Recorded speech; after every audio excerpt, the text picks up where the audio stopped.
أعوذ بالله من الشيطان الرجيم بسم الله الرحمن الرحيم Al-Quran Surat Ali Imran. Ayat 75. Tafsirnya, di antara ahli kitab, ada orang yang apabila kamu percayakan kepadanya harta yang banyak, atau berharga, maka dikembalikan kepadamu, disebabkan sifat amanatnya. Misalnya Abdullah bin Salam, yang mendapat amanat atau titipan dari seorang laki-laki sebanyak 1.200 ukiah emas, maka dipenuhinya amanat itu dengan sebaik-baiknya. Dan di antara mereka ada pula yang jika kamu percayai dengan 1 dinar, maka tidak dikembalikannya, kecuali jika kamu selalu menagihnya dan tidak meninggalkannya. Apabila kamu meninggalkannya, maka titipan tadi tidak diakuinya, misalnya, Ka'ab bin Ashraf, yang diberi amanat oleh seorang Quraisy sebanyak 1 dinar, maka tidak diakuinya. Yang demikian itu, artinya sikap tak mau membayar itu, bahwa mereka berkata, artinya disebabkan perkataan mereka, tidak ada terhadap kami mengenai orang-orang buta huruf, maksudnya orang Arab, tuntutan atau dosa. Sebabnya karena mereka menghalalkan menganiaya orang-orang yang berlainan agama dengan mereka, dan pengakuan itu mereka nisbatkan pula kepada Allah Subhanahu wa Ta'ala. Firman Allah, mereka berkata dusta terhadap Allah, maksudnya dalam menisbatkan penghalalan itu kepadanya, padahal mereka mengetahui bahwa mereka berdusta. Ayat 76. Tafsirnya, bukan demikian, tetapi, terhadap mereka tetap ada tuntutan. Barang siapa yang menepati janjinya, baik yang dibuatnya dengan Allah atau yang dititahkan Allah menepatinya, berupa memenuhi amanat dan lain-lain serta ia bertakwa kepada Allah dengan mengerjakan taat dan meninggalkan maksiat, maka sesungguhnya Allah menyukai orang-orang yang bertakwa. Di sini ada penempatan zohir di tempat yang mudmar, yang berarti, Allah mengasihi mereka, maksudnya memberi mereka pahala. Ayat 77. Tafsirnya, ayat ini diturunkan kepada orang-orang Yahudi, setelah mereka mengganti sifat-sifat Nabi, dan janji-janji Allah atas mereka di dalam Taurat dan kitab yang sebelumnya.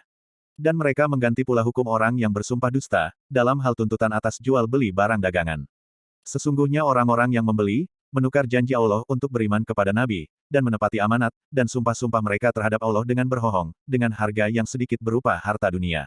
Mereka itu tidak beroleh bagian pahala di akhirat, dan Allah tidak akan berbicara dengan mereka disebabkan murka kepada mereka, dan tidak akan melihat kepada mereka, artinya tidak akan mengasihi mereka pada hari kiamat, dan tidak akan membersihkan atau menyucikan mereka, dan bagi mereka siksa yang pedih dan yang menyakitkan.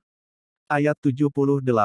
Tafsirnya, sesungguhnya di antara mereka maksudnya ahli kitab, ada segolongan, misalnya Ka'ab bin Ashraf, yang memutar-mutar lidah mereka membaca Alkitab, artinya memblokkannya dari bacaan yang diturunkan, mereka telah merubah, seperti ciri-ciri Nabi Shallallahu Alaihi Wasallam dan sebagainya, supaya kamu menyangkanya, maksudnya yang telah diubah itu, sebagian dari Alkitab yang diturunkan Allah Subhanahu wa Ta'ala, padahal hal itu bukan dari Alkitab, dan mereka mengatakan, hal itu datang dari sisi Allah, padahal hal itu bukan dari sisi Allah, dan mereka berkata dusta terhadap Allah, sedangkan mereka mengetahui bahwa mereka memang berdusta.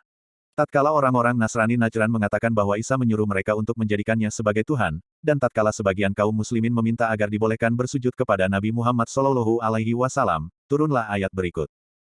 Ayat 79. Tafsirnya, tidaklah pantas atau layak, bagi seorang manusia yang diberi Allah Alkitab dan hikmah, artinya pengertian terhadap syariat serta kenabian, lalu katanya kepada manusia, hendaklah kamu menjadi hamba-hambaku dan bukan hamba-hamba Allah. Tetapi, seharusnya ia berkata, hendaklah kamu menjadi Robbani, artinya ulama-ulama yang beramal soleh, dinisbatkan kepada Rob, dengan tambahan alif dan nun sebagai penghormatan, disebabkan kamu mengajarkan. Dibaca pakai tasydid dan tanpa tasydid, Alkitab dan disebabkan kamu selalu mempelajarinya. Karena itu, bila menghendaki faedahnya, hendaklah kamu mengamalkannya. Ayat 80. Tafsirnya. Dan tidak pantas ia menyuruhmu, dengan baris di depan sebagai istiknaf sedangkan failnya ialah Allah. Tetapi ada pula yang membaca dengan baris di atas karena diatofkan kepada Yaku'ula, yang failnya ialah manusia, menjadikan malaikat dan nabi-nabi itu sebagai Tuhan, sebagaimana halnya orang-orang Sabi'in mengambil malaikat, orang-orang Yahudi, Uzair, dan orang-orang Nasrani, Isa, menjadi Tuhan mereka. Patutkah ia menyuruhmu berbuat kekafiran setelah tadinya kamu menganut Islam? Hal ini tidaklah pantas baginya. Sadaqallahul Azim.